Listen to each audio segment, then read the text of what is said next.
Hello, good afternoon students. Now today we are going to start nature and characteristics of language. हम भाषा की प्रकृति और भाषा की विशेषताओं के बारे में डिस्कस करेंगे। तो नाउ जो इसका पहला पॉइंट है वो है लैंग्वेज इज़ लर्नड। भाषा क्या है? भाषा सीखना है। Language is learned. Language is not automatic process. जैसा आपको पता है कि भाषा क्या है, एक ऑटोमेटिक प्रोसेस नहीं है। Language is not a automatic process. भाषा एक ऑटोमेटिक प्रोसेस नहीं है। मीन्स कि भाषा है वो अपने आप से नहीं बोली जाती है, बल्कि उसको सिखाया जाता है। It is be a learned. The child no language. एक छोटा बच्चा होता है वो कोई भी भाषा नहीं सीखता है। The parents are conscious of this process. जो पेरेंट्स होते हैं वो उस चीज़ के लिए क्या होते हैं? कॉन्शियस होते हैं कि बच्चा भाषा के शब्दों को बोलना सीखे। They help their child to imitate their spoken words. वो बच्चे की हेल्प करते हैं कि जो वर्ड्स वो पेरेंट्स बोल रहे हैं उनको इमिटेट बच्चा करे, मतलब उसको रिपीट बच्चा करे।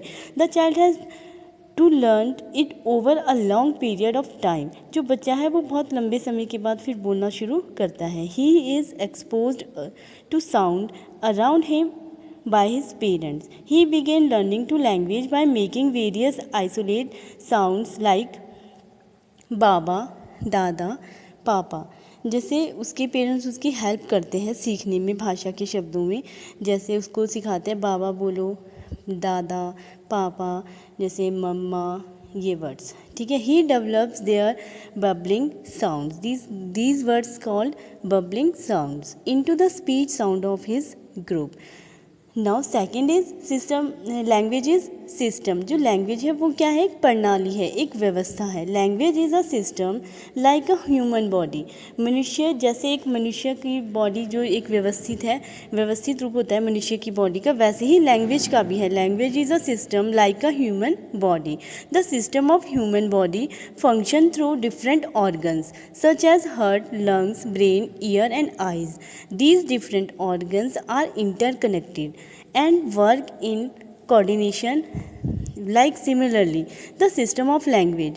वैसे ही जैसे एक ह्यूमन बॉडी में जो हमारा हार्ट है, लंग्स है, ब्रेन है, ईयर है, आइज़ है, ये सब क्या है? आपस में इंटरकनेक्टेड है। ये इंटरकनेक्ट होकर आपस में वर्क करते हैं कोऑर्डिनेटली। वैसे ही जो लैंग्वेज सिस्टम है, लैंग्वेज ऑफ सिस्टम है, भाषा की जो प्रणाली है, भाषा का जो व्यवस्थित रूप है, वो भी क्या करता है? वो वैसे ही कार्य करता है जैसे एक ह्यूमन बॉडी के ऑर्गन्स काम करते हैं, ठीक है।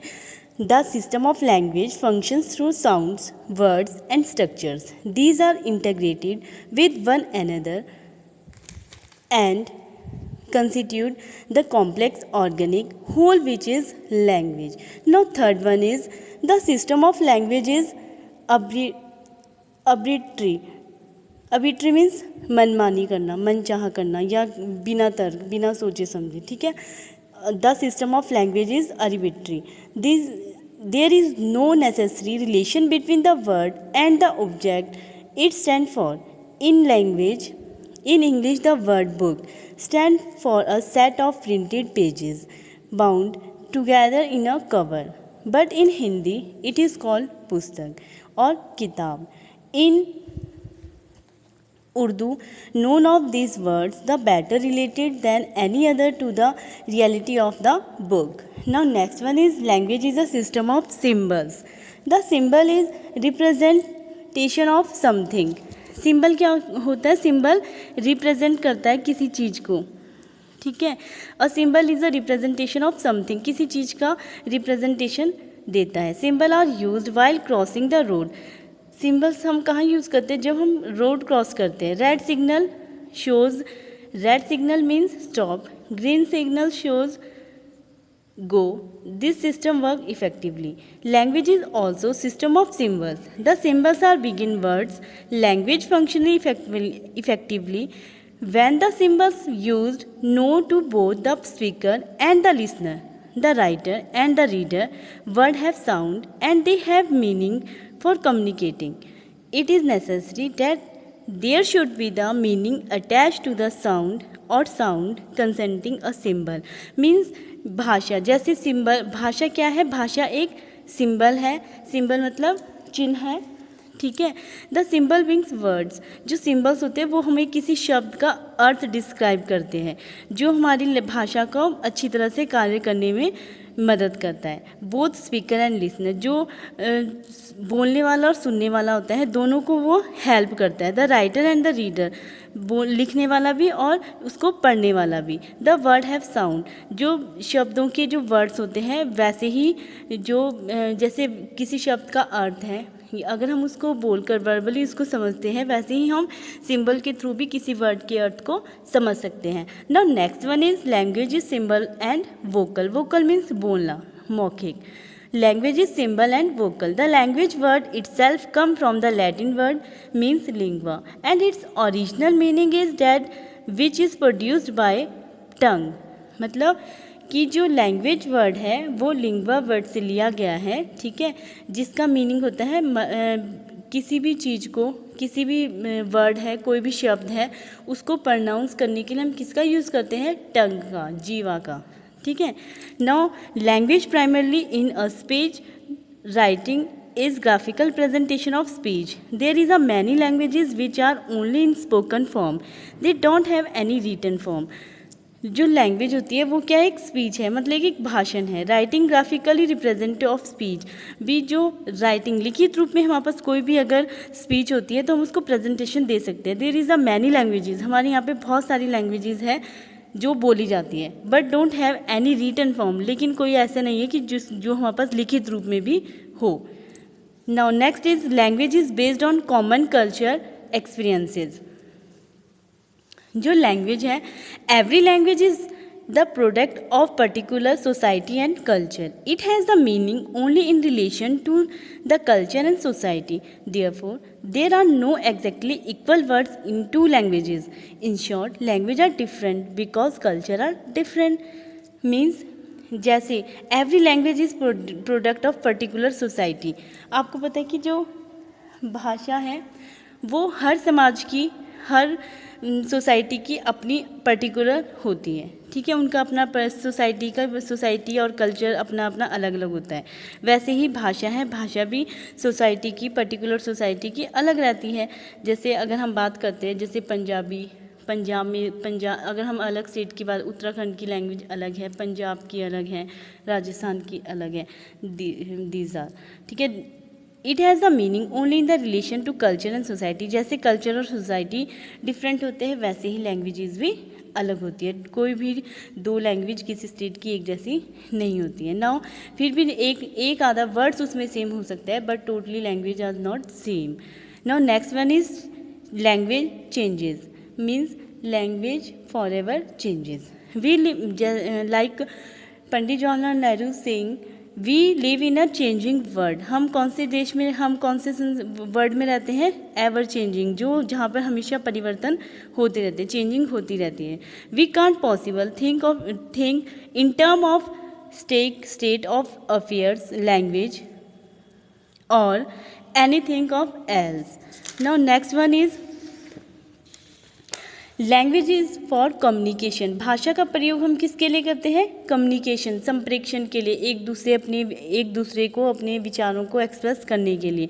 Language is means by which a person express his thoughts and feelings in such a way that other are able to understand him. Language का मीनिंग क्या है? भाषा के द्वारा हम व्यक्ति के विचारों को समझ सकते हैं, उसके थॉट्स, उसकी फीलिंग्स, उसके अनुभवों को समझ सकते हैं और अपनी फीलिंग्स, अपने विचार दूसरों तक पहुंचा सकते हैं। Thus it is a means of communication. It may be in the form of spoken language, written word और printed book. तो जो लैंग्वेजेस होती है वो स्पोकन वर्ड में भी, मौखिक रूप में जो हम बोल रहे हैं उसमें भी हो सकती है, रिटन वर्ड में भी हो सकती है और प्रिंटेड बुक भी हो सकती है। Now next one is language is unique. Language has yet another characteristics, it's a uniqueness. No two languages are alike. कोई भी दो भाषाएं सेम नहीं हो सकती हैं। Even same language may differ on the basis of inter and intra religion situation. वो धार्मिक उससे एक दूसरे से क्या रहती है? डिफरेंट रहती है। अ पंजाबी में speak Hindi with a different accent and a Garhwali may pronounce it differently. This is the because of different set of pattern sounds, vocabulary and grammatical rules each book follows. Now next one is language is dynamic. Every living language keeps changing and developing. It changes with the need of the time. English language during the age of Chaucer was considerable different from the language of today. Besides, there are many words in English which have been borrowed from Greek and Latin languages. Now, language is dynamic. Dynamics means परिवर्तनशील. जो भाषा है वो परिवर्तनशील होती रहती है. आपने देखा होगा कि भाषा में डिफरेंट वर्ड्स, न्यू वर्ड्स आते रहते हैं. भाषा में नए वर्ड्स आते रहते हैं, नया मीनिंग उत्पन्न होता रहता है. Language based on culture.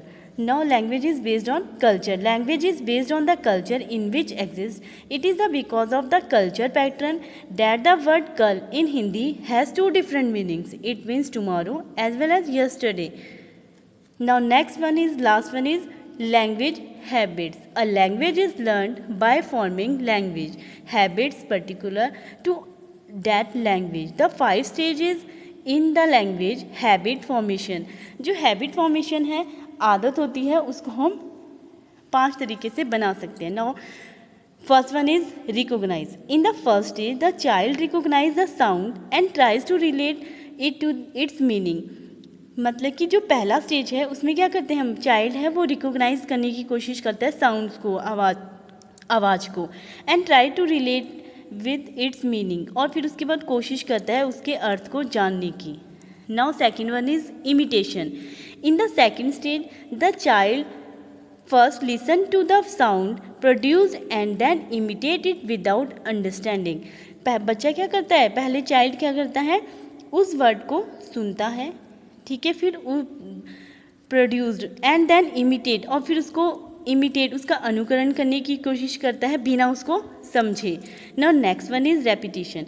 In the third stage he repeats the sound. वो दोबारा से उस साउंड को रिपीट करता है विच ही हैज़ हियर, जो उसने सुनी थी. This enables him to gain confidence in the himself. तो जो वो दोबारा से उसको जब वो दोबारा से रिपीट करता है जो उसने वर्ड को सुना था, ठीक है, तो वो उसको क्या एबल बनाती है, वो उसको कॉन्फिडेंट लेवल उसका बढ़ाती है, उसके अंदर आत्मविश्वास पैदा करती है. Now next one is variation.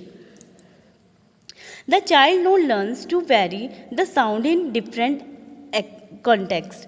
Means जो child है वो समझ जाता है कि कहाँ पर different, कहाँ पर content है वो different है, अलग है. Now next one is selection. Finally he select the material to respond to particular situation. फिर finally अंत में वो समझ जाता है कि कहाँ पर उसे कौन सी situation में कैसा accent करना है. Thank you very much.